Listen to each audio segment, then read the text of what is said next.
There.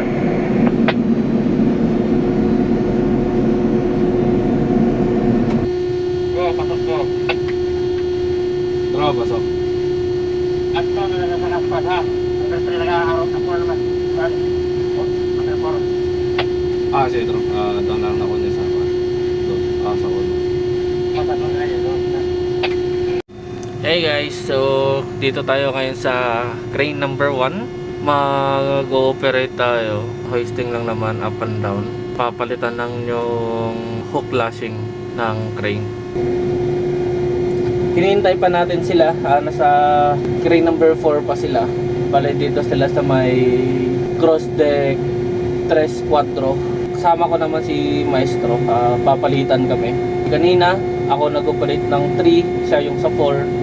Ngayon ako naman dito sa 1, siya naman mamaya sa 2. Inagawa namin preheating muna. Pagkabukas ng main power dito sa baba, hintayin mo lang mawala yung oil temperature kasi nasa malamig tayo.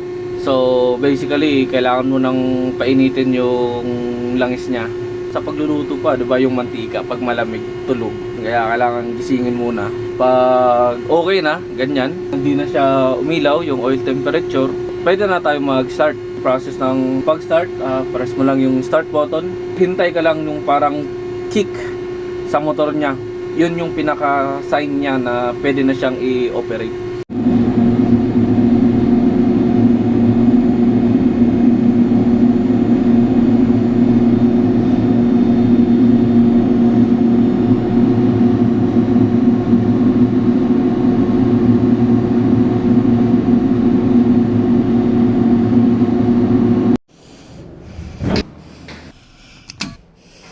Hintayin mo nang mawala tong oil temperature.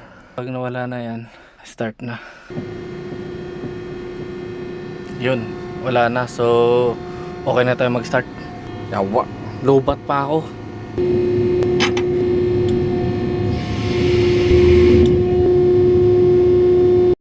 So, gawa ng lobat ako. Ginagawa ni partner Carmelo, hand signal. Kaya bilang operator, alam mo rin yung mga meaning ng hand signaling.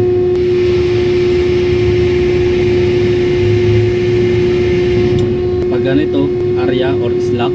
Pag ganito naman, bira or give up. Pag ganon, stop. Emergency stop.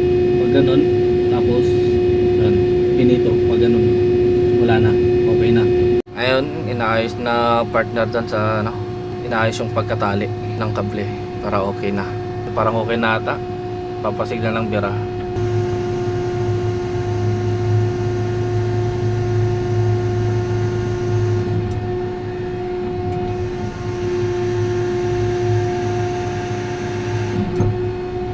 Okay.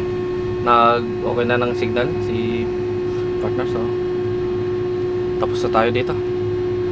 Patayin na natin yung mga binuksan natin. Electric fan. Init eh. Stop. Main switch. Tapos huwag kalimutan yung safety lock nya para hindi maggalaw-galaw. Paglalabas, double check lagi kung wala nang mga naiwan. Okay na ba dito lahat?